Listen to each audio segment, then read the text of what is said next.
In today's heartwarming story, we follow Miles Turner, a stressed single dad just trying to hold life together for his 8-year-old daughter, Nora.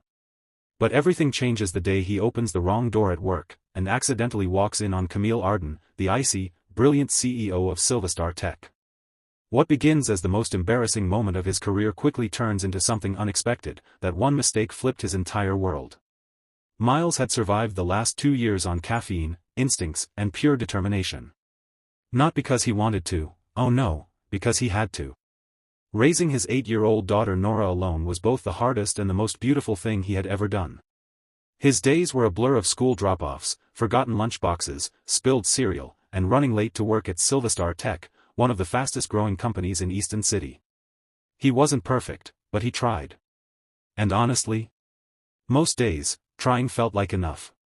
But on one very unfortunate Tuesday morning, a day already cursed by spilled orange juice, a missing shoe, and a traffic jam, Miles was about to learn that some mistakes don't ruin your life.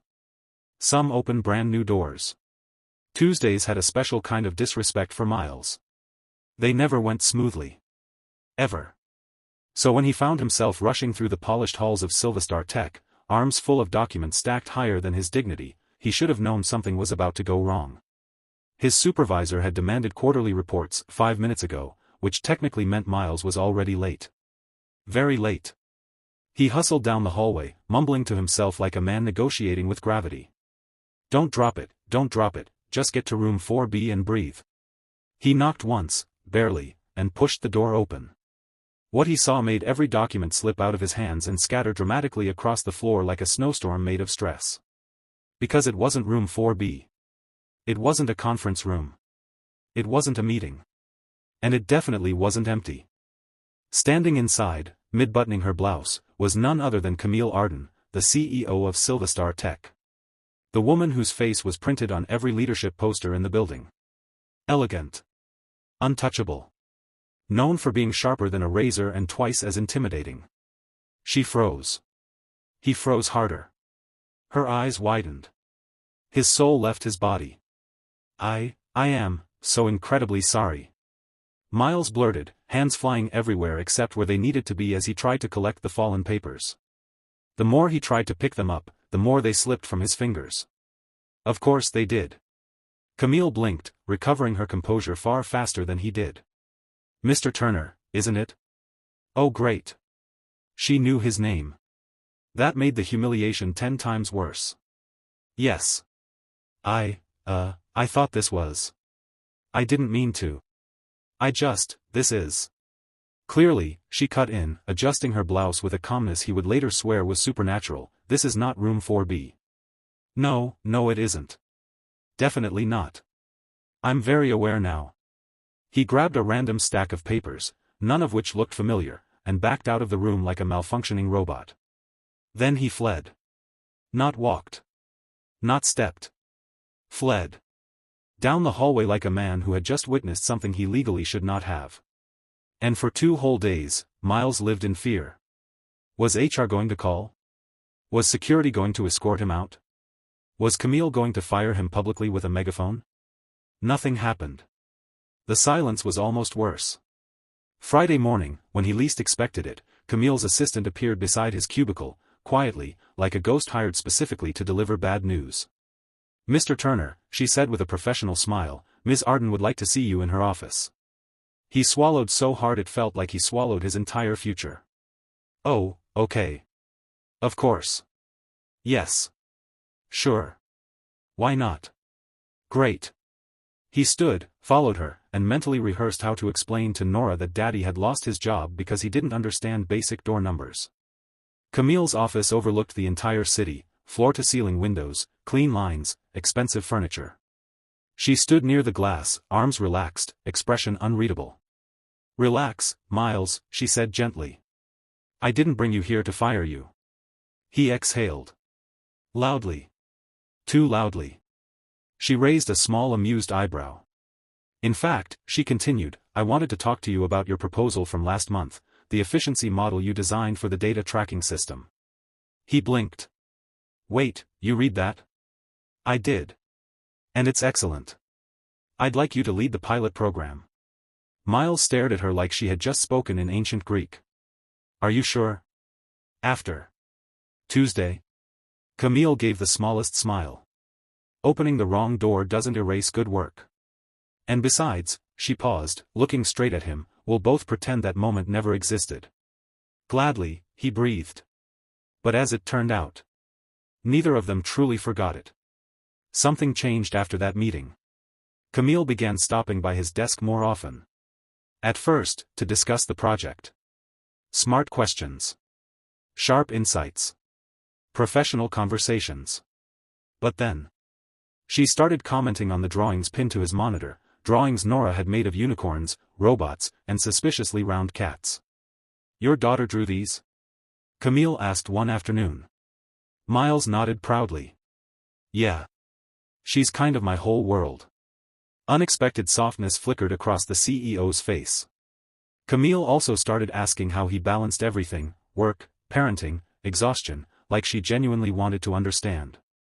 It shouldn't have felt strange. But it did. Because Camille Arden wasn't known for warm chit-chat. Yet here she was, initiating it. And little by little, guarded smiles turned into real ones. Project meetings turned into easy conversations.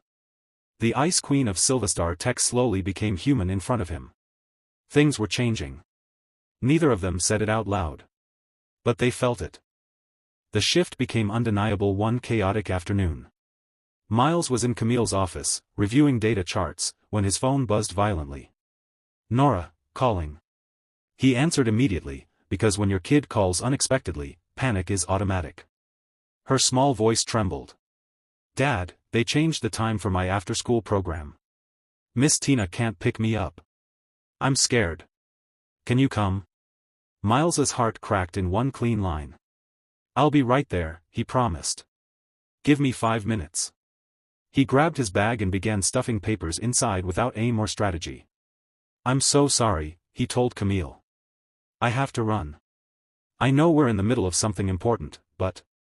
Camille stood up. Where is she? At Lakeside Elementary, he said, already halfway to the door. Don't worry, I'll rush. I'll drive, she said simply. He paused. You, will? I insist. He didn't argue, because honestly, he was too shocked to form actual sentences. Minutes later, they arrived at the school. Nora sat on the front steps, clutching her backpack with a trembling pout. Miles rushed over. Hey sweetheart, Daddy's here.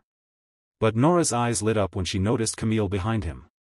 You're pretty, Nora said with zero hesitation.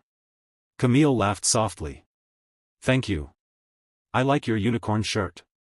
And right there, on those steps, with the golden afternoon sun warming the concrete, the CEO of a billion-dollar company sat cross-legged beside an 8-year-old girl, talking about snacks and art class and which school glue smelled the weirdest.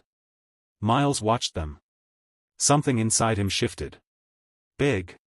Quiet. Important. That was the day everything changed.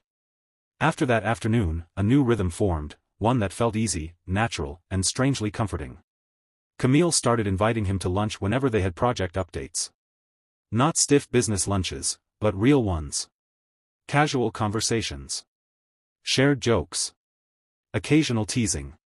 Sometimes they talked about work. Sometimes about Nora. Sometimes about life. Nora adored her. Dad, is Camille coming today? She'd ask with hopeful eyes. Sometimes she actually did. And on those days, Nora proudly showed her drawings, told her dramatic stories from school, and insisted Camille try her favorite snacks. Camille, who once seemed carved out of cold precision, became warm and gentle around Nora. So gentle, it surprised Miles every single time. Even the office noticed. People whispered. Some stared. But neither of them cared. Because something real was forming, slowly, quietly, beautifully. Late one evening, after Camille dropped Miles and Nora off at their home, something happened that Miles would think about for weeks afterward. They stood by the walkway. Nora had already gone inside, leaving them alone in the quiet glow of early evening. Camille hesitated, then said softly. You know, that wrong door you opened. I've been thinking about it. Miles laughed gently. Trust me, I think about it every time I walk past hallway 3. No, she stepped a little closer. I mean, maybe it wasn't the wrong door at all. He felt something warm spread in his chest. Something he hadn't felt in a long time. Honestly, he said quietly, it might have been the best mistake I've ever made. She smiled, really smiled. Then maybe, Camille whispered, we should make a few more together. And just like that, everything changed. Not in a dramatic explosion. Not in some chaotic disaster. But in a soft, steady way, that makes your heart relearn how to feel again. Miles didn't know what the future would look like. He didn't know where things were headed. But he knew this. Life had given him a door he wasn't supposed to open. And he had walked through something beautiful. Nothing was ever the same after that. And neither of them wanted it to be.